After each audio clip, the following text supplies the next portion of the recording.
Hello, I'm Harold Munro, editor-in-chief at the Vancouver Sun, joined by Katie DeRosa, legislative reporter in Victoria. Hello, Katie. Hi, Harold. Nice to talk to you again. Nice to talk to you. A big news last week, or there was much news out of Victoria, but one of the most hotly debated topics was new legislation introduced by the government that will make it illegal to use drugs in almost all public spaces in BC. Some critics say this effectively kills the NDP's decriminalization policy just 8 months into it.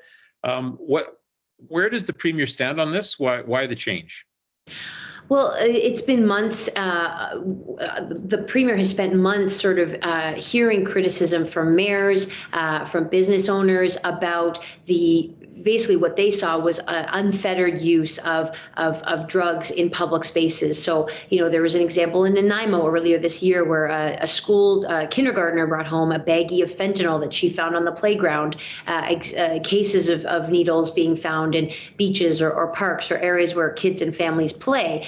So in announcing this last week, the Premier said, we're still committed to decriminalization. We still believe that people are allowed to possess small amounts of hard drugs for their own personal use, but that doesn't mean they could use it anywhere they want. So that was his way of basically saying, we're still committed to decriminalization. We still believe it has value for destigmatization and helping people get health services as opposed to being treated like criminals if they have an addiction.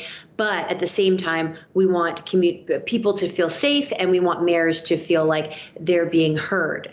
But so as you mentioned, the criticism chief among them was Chief Coroner Lisa Lapointe. She's worried that this will push people back into alleyways and spaces where they can overdose because there's nobody to help them if they have a toxic drug reaction. So, she criticized this legislation, and she feels that the government didn't give the decriminalization experiment enough time. And also harm reduction advocates are saying if the goal is to get people, instead of using in public, to get them to safe consumption sites or overdose prevention sites, there's not enough of them. So if that's the end game, there still will be roadblocks that people cannot find places to safely use their drugs. So there was no announcement that came with the legislation to say, oh, and also here's some millions of dollars to open new overdose prevention sites. And that's what critics say was lacking. Okay, so this is new legislation. It's not law yet. So what's the timeline for that change?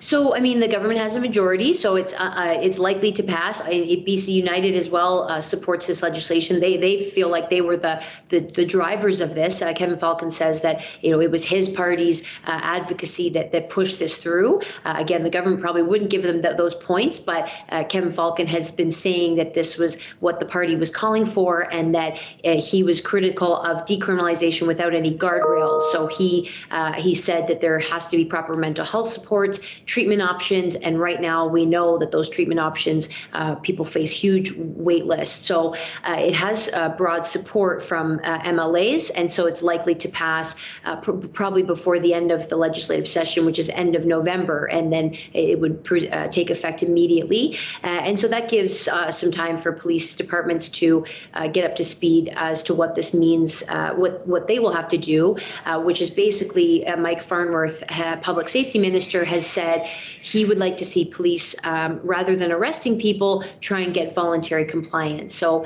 trying to stress that the goal is not to arrest people here, but it's to move them along, try and say, well, you can't do drugs here, you're in front of a doorway, you're next to a park, you're next to a library, here's where you can go, and only if the person refuses to move would the person be arrested and their drugs seized.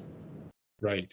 Okay. So moving to another topic, you got a leaked letter last week from BC's Director of Public Services to Brenda Locke, accusing the Surrey Mayor of dragging out the ordered transition from Surrey RCMP to municipal force, the Surrey Police Services.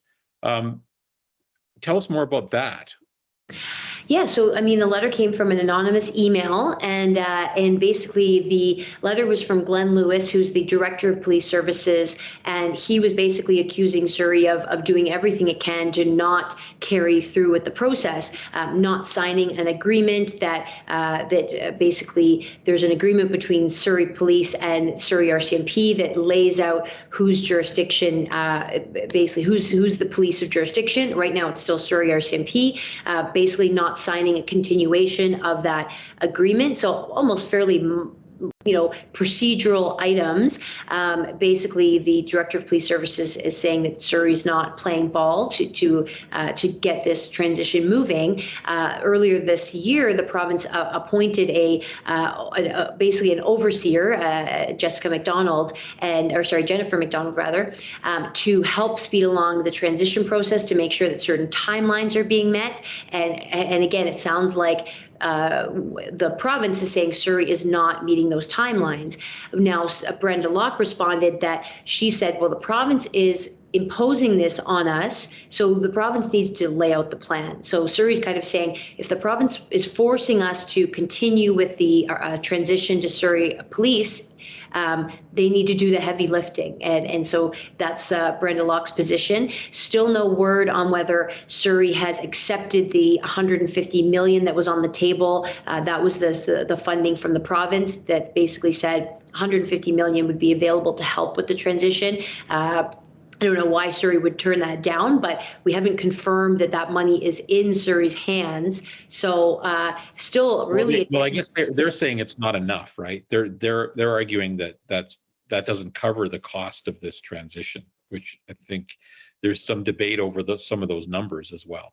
Well, exactly. That's right. Like, basically Surrey Mayor Brenda Locke has said that the entire transition to the Surrey Police Service is going to cost taxpayers tens of millions of dollars.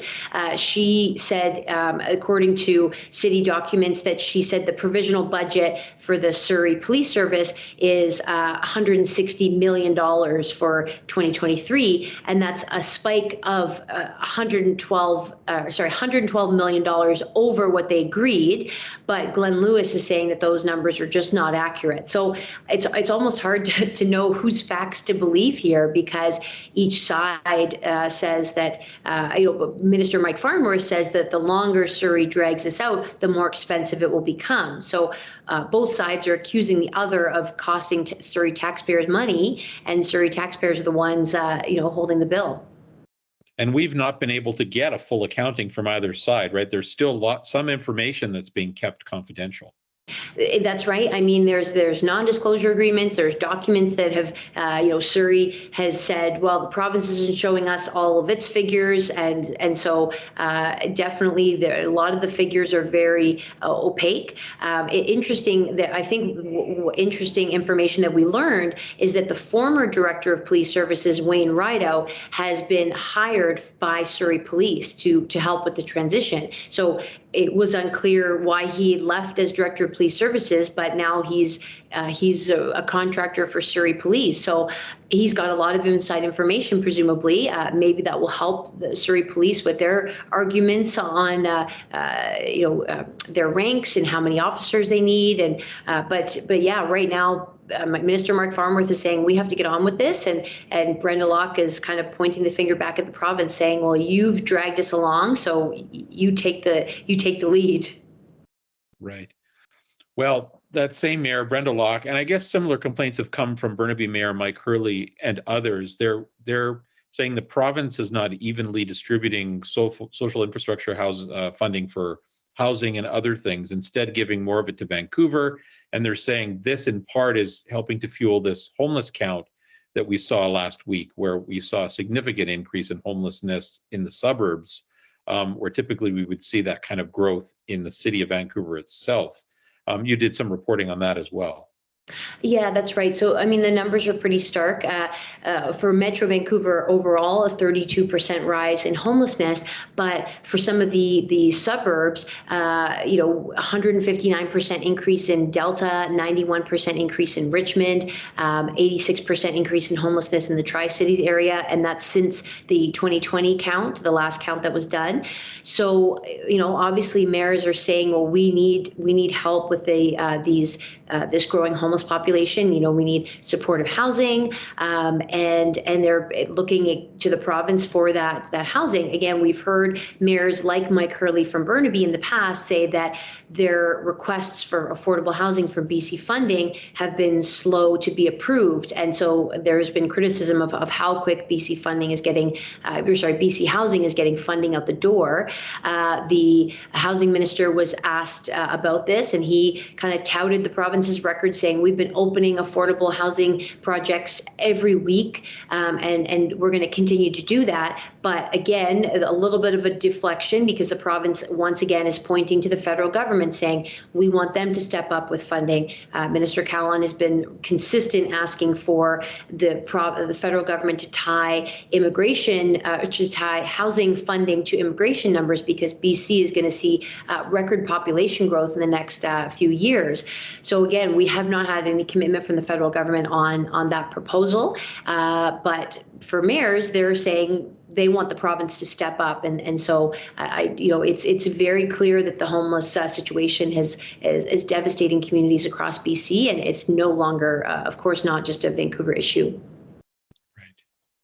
All right, Katie. Well, thank you. We'll leave it there for this week, and look forward to chatting again next week. Thanks, Harold. Nice to chat to you.